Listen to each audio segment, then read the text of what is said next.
Guys, it's Jess here, and thank you guys so much for tuning in for another My Purpose Pep Talk with Jessica Ellis. This week is actually incredibly special. I did an interview for my magazine, thegracegeneration.com, on a woman, a remarkable woman, Mrs.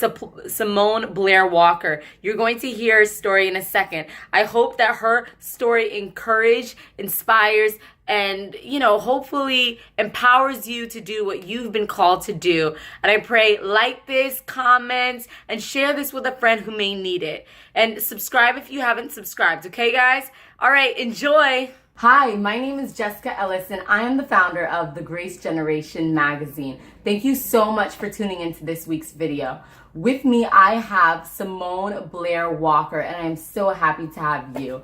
She is an awesome businesswoman and entrepreneur, and I'm just so excited to just share her story with you guys. The reason why I'm doing this video is because some of you guys are getting ready to step out on faith on what you've been called to do, and you're starting from nothing, absolutely nothing. And there's others of you who may have been working in your purpose for a couple of years now, but maybe you've hit a rut and you just want a boost of encouragement. Well, I am so thankful that Mrs. Semone Blaire Walker is here with us today to share her story. And before I jump right into it, I kind of want to share how I met her. She's actually, guys, my roommate's mother, and she's absolutely phenomenal. So we're gonna jump straight into it so that way you can hear from her. Okay, so Miss Blaire Walker, Yes. How did you explain your humble beginnings, where you started? And you mentioned to me when I met you that your story kind of started in a homeless shelter. Can you explain that? Ooh, Lord, actually, there's different aspects of my life as far as humble beginnings. That was probably one of my second humble beginnings. Second humble beginnings, yes. My initial humble beginnings began at the age of 24. Sorry, not the age of 24, 18, I don't know where that came from. 18 years old. I moved to the Virgin Islands. Basically, I was married, young, long story, eloped, things didn't work out the way as planned, but I was at that time in my life definitely committed to my commitment to God and to my husband. And it took me to a place that I've never known before. It took me to an island that I never knew exist. And so, but it was I would say it's not something I would ever wish for any of my children to experience. But I went to this island. Oh, because I don't even know if I should go that deep into it, but it was terrible. He had gotten himself, at about 2 years after we met, actually 2 years before we met, he had gotten himself in trouble, unbeknownst to me.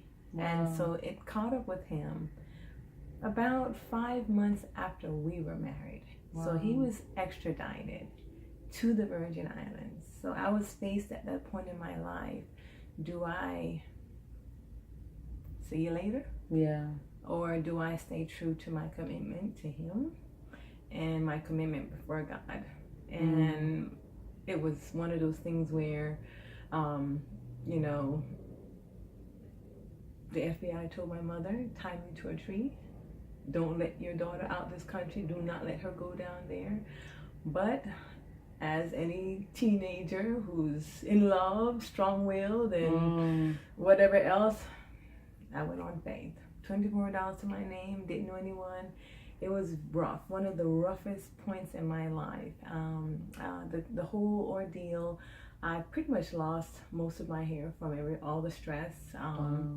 I looked like a crackhead, but I was fighting every day to keep my head above water and trying, and I found a job. Took a bus, didn't even know where I was going, but I knew that it says downtown. So I'm like, okay, well, it goes downtown. It's going to have to come back this way. And sometimes in life, you just cannot just sit around and wait for life to come to you. Yeah. You're going to have to make some concrete decisions and do the things that's necessary to get to the places that you want to go. And I just knew that me just sitting in that house and moping in my sadness and was not it. And I knew that I needed to, find a way to better myself and even be a better support for him. And I ended up getting a job, at the jewelry store, and I worked there for a while, and, and I had to kind of, adjust myself, and I held myself together where as best as I could. But as time went on, that spirit inside of me was just kept on telling me that that's not for me. There's a spirit inside of me that just kept on saying, Semone, you're not meant to work for someone. I'm 18 years old. I don't know what to do. I don't have much money. By this time, I am making $4.16 an hour. Wow. And in my heart, I know that I should not be working for someone. Wow. But I just don't know what to do. So I started exploring, looking in magazines and just looking around the island. You're in the Virgin Islands, so there's things happening all the time. So I looked in the magazine, went to the store, looked in the small business magazines, and I saw hundreds of different ideas. And I thought, oh, that looks good. Oh, yeah, I like that. And, they had all these little kiosk ideas, and they all looked interesting. But honestly, I just did not have the money. I had making $4 when I did the math. It would take me years to even get to the point where I saved up any money to get started. So that was it, and sometimes we get into our lives where we start to explore, and you start looking at things that you want to do with yourself, and you start looking out, and then when you think about the commitment or the requirement, you kind of like stop. And that's what I did. And then, one day, I just would I would notice the tourists coming in to the jewelry store, and I would always admire their braided hair. Oh my God. Because again, I'm in the Virgin Islands, but I grew up also in Europe. I grew up in Europe, and pretty much I was one of the 10% of blacks that were there.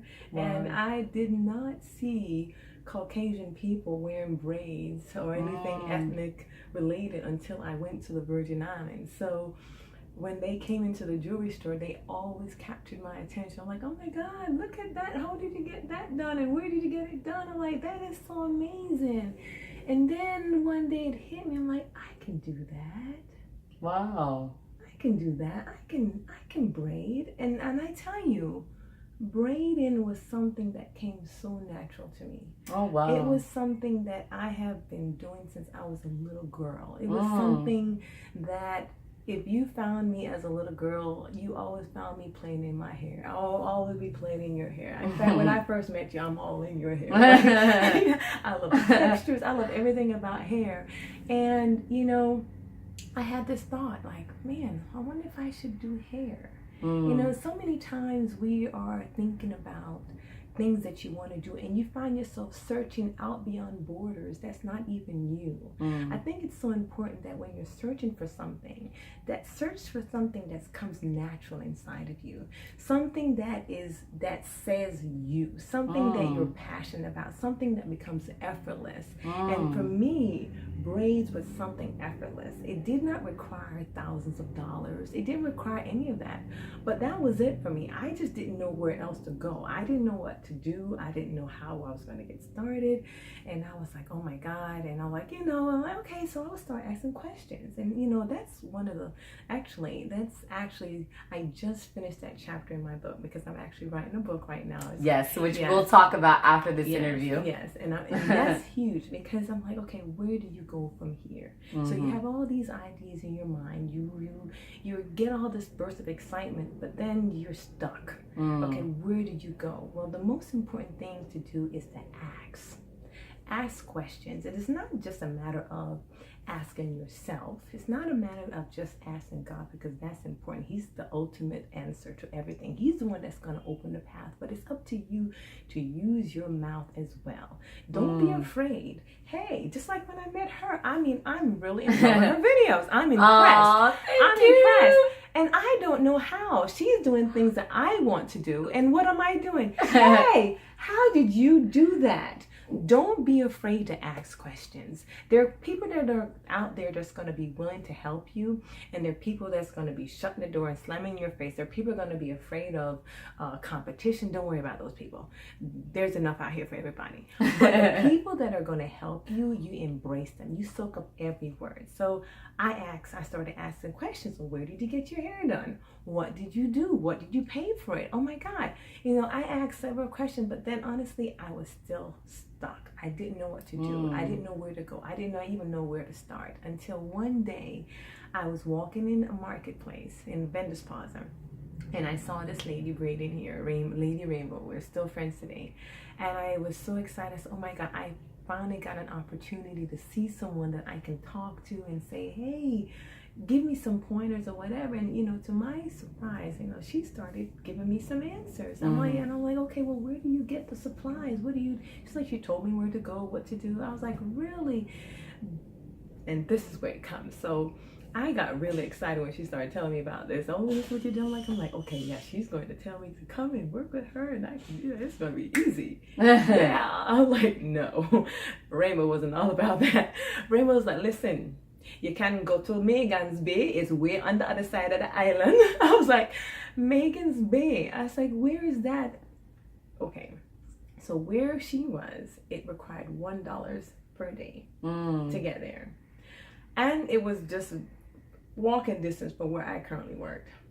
Where she was sending me required $15 each way. Wow. She was like, no, you need to go there, and and honest, I was like, okay. And I mean, I was appreciative, but at the same time, I was thinking, why have to go so far? And I really don't know what I'm doing. I don't even, it's like you starting a magazine, or so you starting any dream that you have out there, and you are excited and you see someone doing it, and really you just want to shadow them. You just want to mentor them, but they're telling you, no, you need to find your own spot. Yes, here's the answers. Here's a map. But you need to go on your own journey. And I was not ready to go on my journey. I just wanted to be next to her. And I said, okay, I got the memo. I went home, and really I was nervous. I was scared. But I did go out and get the supplies, and I sat on it for a long time. Wow. I allowed all the doubts, all the fears, all the negative thoughts. I even bounced it off my ex at the time, and he was like, nah, you're fine. You're fine at the jewelry store. You keep doing that. And I'm like, yeah, okay. And guys, and I don't know if you guys picked that up, but how many times do we feel excited to do something, really, really led by the Lord, or we're just passionate about and excited about pursuing something, and then when we're about to pursue it, all the doubts and the fears just start rolling in. And you know what? The devil tries to stop us with these doubts and these lies that we can't do it, and just go back to what you were doing before, because you'll never be able to do anything more, and you never actually press go. Right. Well, that's kind of what you were describing. And not just that, I'm also describing the dream killers. Yeah. Because there are dream killers in this world. True. And you have to really be careful of dream killers. Like and my dad was a dream killer. Well, sometimes they don't mean to be. It's just that dream was not for them. It was not their vision. They have their own. And not because they can't see your vision or your dream, that doesn't mean it's not possible. True. So that's that point in your life where you're going to have to walk out on faith. That's where you're going to have to muscle up. That's where you're going to have to build that courage. That's where you have to have that belief in yourself that, okay, well, I can do this. And that's where you have to believe that those dreams are not just idle thoughts. They're your purpose. Those are those things that are given to you by God for you to fulfill, to discover something about yourself that you've never seen before. And it's so real. And I encourage you that if you have these dreams in your hearts, don't just sit on them. Don't just wait for life to pass you by and gaze at other people as they live their lives out. Don't just sit around and watch us or watch anybody else. That's entertainment, but that's just food. That's just appetizer. That's just to get you warmed up so that you can use that information and apply it to your life and live out your dreams. So in the process, like I said, I just sat there for a while and I was discouraged, and I, I thought about everything. I thought about how I would look. I thought about, I may look like a beggar or a peddler on the street asking people to get their hair done. I'm like, oh my God, I'm in this little bougie job selling fine jewelry and diamonds and ruby, and oh God, now I'm going to have to walk the beach, and I'm like, okay. All right, Lord. And not only that, here's another thing that's so important. You have to understand, when you ask God and you go into prayer, you ask God for something. See, I ask God to help me find what it is that I am supposed to do it myself. Help me find a dream. Help me find my purpose. Help me, what do I do it myself to be happy? And at times, God will give you your answers. The problem is we are overlooking and looking everywhere else but the things that's lying in front of us. You were born with it. Everyone is gifted. We all have them. It's for you to step in and look within yourself and go into yourself and say, who am I? Yeah. What do I have? We spend so much time gazing at others that we forget about our talents, and then we take them for granted. And I did not see Braided as any form of real talent. That's just, honestly, I thought you had to go to school to do this, you had to do that. I didn't think that was even possible. And I read about, the verse in the Bible in Acts, and you shall receive, knock, and the door shall be open. I'm like, okay, well then, if I'm knocking and I'm supposed to receive it, and I'm receiving, where is it? Where is my harvest? Where is it? Where is it? You know, and that hit me like, look, Semone, he gave you an answer. You just don't like it. You don't like what you're hearing. You don't like the journey that you're headed on. You don't like anything hard. You're trying to go the easy route. You want it laid on a platter. You want it. You want what somebody else have. Yeah. You want their dreams. She's living out her dream in the vendor's plaza, and I want to be a part of her dream where she's at. And she's telling me where to go, and I had to trust God. I had to say to myself, okay, God, $30 a day. That means I'm going to have to work all day just to try to see if this thing works.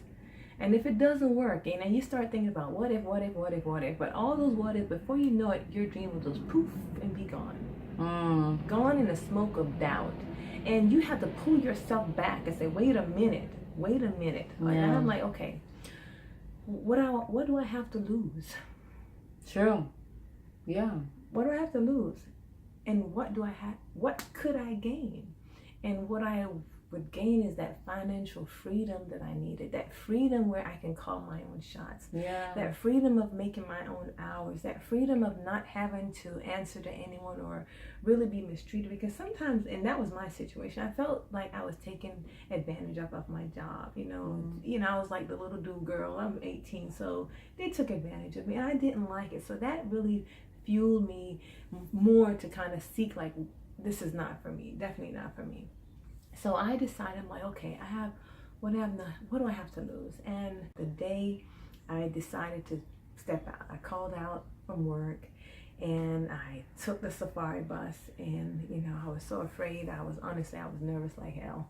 I was nervous. I was like, you know what? And when I got there, the beach was full, people everywhere. I was like, oh Jesus, Actually, I mean, that's good, because if you're looking for customers, that's the environment you want. Yeah, that's the environment. But if you're afraid of being ashamed and people like pushing you around or like, hey, leave me alone or whatever, I didn't know what to expect. So I asked the safari, can you drop me off at the far end of the beach? Can you drop me off way down there? And he's like, okay. I was like, and that's beyond the actual stop. This is him going out his way. So I get off the safari, and I said a quick prayer, and I started walking towards two ladies that I saw sitting down on the beach, and I said, excuse me, miss, excuse me. I said, would you ladies like to get your hair braided? And they turned around and they said, oh my God, we've been waiting for you. And I was like, you have? I was like, and let me tell you, I was so excited. I mean, that alone just made my day. Wow. And basically they wanted a French braid. I gave them a French braid. Aww. And it was $5 each, and they were like, "Is that all?" I'm like, "Yeah, that's all." I didn't know what to charge. I knew that it was $2 a braid for like the regular braids, but Wow. I wasn't ready for this French braid, and that just built up my courage, and I started walking down the beach for that day, and that day I made $124. Wow. I never forgot. $124. That was phenomenal for me. But that was the beginning. I went home, I was excited. I told my ex, I was like, "Oh my God, I don't think I'm ever going back to work again." He's like, "No, I think you should." I was like, "But why?" I said, "I think I could do it." She's like, "No, I think you need to stay at work." You know, he can live with his whatever, his ideas he gave me at the time. But inside, it was like, "No, Semone, you can do it." And that's what you have to tell yourself, that you can do it despite how the day went. Even if it was a bad day, you have to say, "I have to get back up again. I have to fight." Let me tell you, that was my first day stepping out on faith.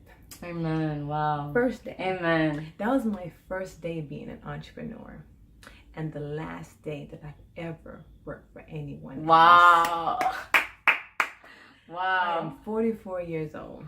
Never again. And all it took was faith. It took me taking that seed that was planted inside of me, planting it in the right place, and watching it grow. Wow. That's amazing. That's it. That was the first one. So in life, you know, and that's the book goes on, you know, it talks about life, you know, because the name of the book is How Can I Win? You know, how do you win when you have, you know, and you're in this world full of so many ups and downs, distractions, some you're getting pulled here and there. How do you win when you're up, but then all of a sudden something snaps you at your ankles? Do you give up? Do you or do you fight? Wow. You know, and so I have been fighting all my life. Wow. And I've done my best to lift my head up high, and by the grace of God, I'm here, and I am blessed. I'm blessed more than I can ever imagine. And had someone told me that had someone told me that if you did that back then, it would get you here, I would be gung-ho. But you don't wait for that. You don't wait for someone to tell you the end before you start your beginning. You start right where you're at. You start with whatever it is that is in your heart, and you keep grinding. You don't let no distraction stop you. You don't let the naysayers stop you. You don't let somebody that comes to you and tell you you're not good enough, and you don't let anybody who's better than you discourage you either. You use that as fuel and motivation to say, "You know what, I like that, but you know what, I could do this." And that's what I did. That's what I did that set me apart in the braiding industry down there. I started out doing it the way everyone else did it, you know, because that's what I saw. But as time went on, I said, I think I could do it like this. And I think I could do it like that. And then you have to distinguish yourself. You have to set yourself apart. And I set myself apart. I carried myself in a nice flowy Caribbean way. I wrapped my hair in fabric. "Hello, ladies." You know, honestly, this is what people are looking for. You know, you want that, and you give the island what they want. You give the tourists what they want. And selections of beads. Okay, the normal standard was 3 beads and any type of beads at the bottom of the hair. Well, I would fly to the United States. I would search all over to find all the different exotic beads. I would find belts and break it apart. Glass beads. I had the largest selection on the island. I found ways to expand the business that I had. Then I was able to, you know, incorporate accessories and island jewelries. You know, it's a part of your growth. It's a part of your process. You never stop where you're at. You start, but every day you seek ways to improve yourself. You seek ways to expand where you're at, and that's growth. That's the evolution of life. That is the example that God gives us. When you look outside, everything is growing.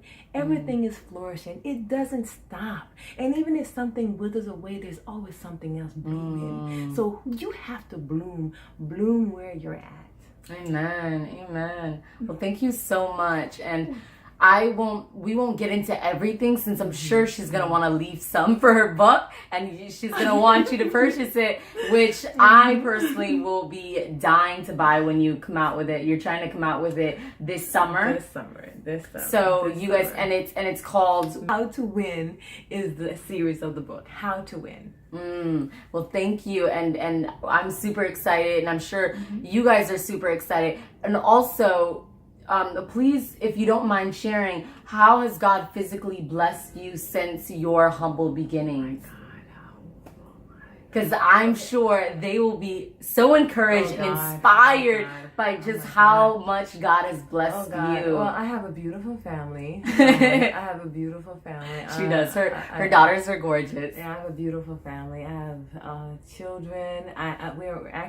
We're a blended family. So my husband has 3, actually 2, and I have 2, and then and a stepdaughter as well. So altogether we have 6 beautiful children.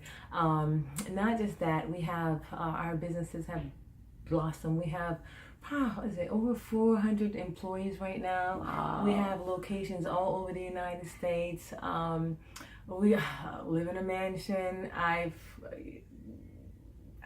I'm actually living the dream. I'm living the dream. And you're a multi-millionaire too, right? Multi-millionaire, yeah. Wow. Multi-millionaire, and that is, I can tell, when you read the book, you'll understand what it takes, because life is about evolution and growth, and it's important for you to start. And why is it important for you to start?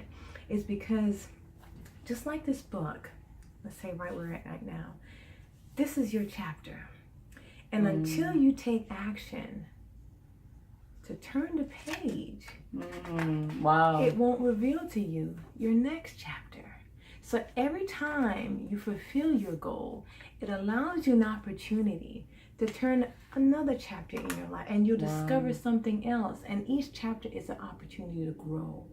It's an opportunity that opens more doors for you. And each time you grow, another door opens and another door opens. It doesn't matter what comes your way. It doesn't matter what setback comes into your life. Don't look at those setbacks as it's actually an attack on your life, because sometimes it does feel that way. But you have to look at it like you're looking at a glass. You have to change your perspective. You have to see it from another point of view, and you have to find the beauty in it. You have to find the beauty in every ashes in order to see your way through.